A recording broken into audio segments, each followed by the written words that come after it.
In a time long past, nestled deep within a valley surrounded by whispering pines and towering, snow-capped mountains, lay a humble village known as Oakhaven. It was a place where time seemed to move with the rhythm of the seasons, and the air always carried the scent of pine and damp earth. At the edge of this village, where the forest met the cobblestone path, stood a small, weathered cottage belonging to a woman named Elara.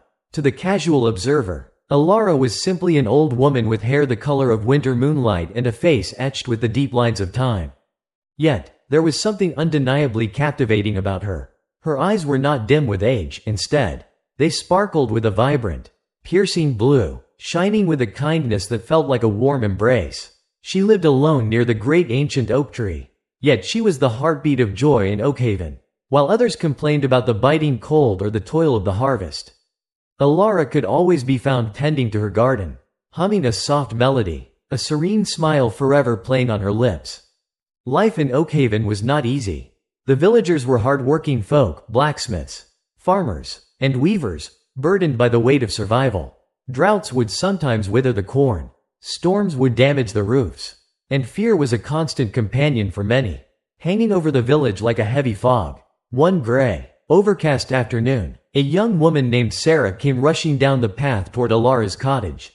Sarah was young, but her face was pale and drawn, her eyes red from sleepless nights. She collapsed onto the wooden bench beneath the great oak tree, burying her face in her hands.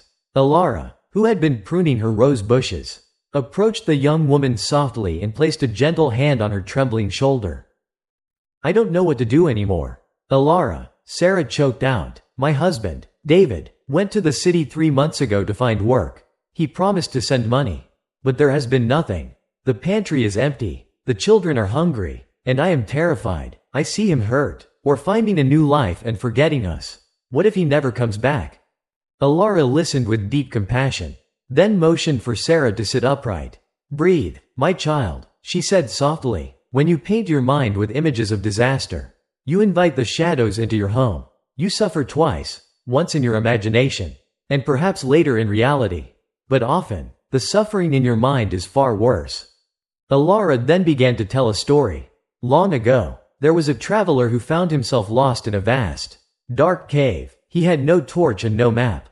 He sat in the darkness and wept, convinced he would die there. He spent 3 days paralyzed by the terror of what might happen. But on the 4th day, the traveler stopped crying. He realized fear was draining his energy. He told himself, "I am strong, there is a way out." He stopped imagining his death and started imagining the sunlight. In that calmness, he heard a faint breeze. He followed it, crawling through the dark, until he found a small opening that led him to a cliffside bathed in morning sun. The cave didn't change. Sarah, the man, changed. He shifted his focus from the darkness to the breeze. Sarah looked at the old woman, absorbing the words. "Do you really think my thoughts can change my reality?" she asked.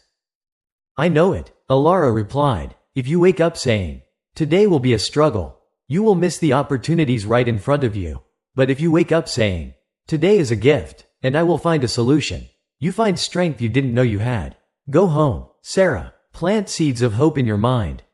Sarah left with a new rhythm in her step. The next morning, she woke up and pushed back the fear. "Today will be a good day," she declared. Instead of weeping, she baked bread, helped a neighbor mend a fence, and smiled at those she passed. Her energy shifted from desperation to determination. Weeks passed, and the village noticed the change in her. Then, one crisp autumn afternoon, a postman arrived with a letter from David. He had found work, been promoted, and was sending money to bring the family to the city. He wrote that while others complained. He kept hope alive for his family, which had earned him his success. Overwhelmed with joy, Sarah ran to Elara's cottage. The old woman nodded, her eyes twinkling. "You see, my child," Elara said, "the world is like a mirror. If you frown at it, it frowns back. If you smile at it, it reflects your light. Hardships will always come, but if we face them with a heart full of hope, we become the authors of our own destiny." From that day on, the villagers began to listen to Elara's wisdom. Laughter became louder than the wind, and hope became stronger than fear. All because of one old woman, a garden, and the simple truth that the most powerful magic in the world is the resilience of a positive mind.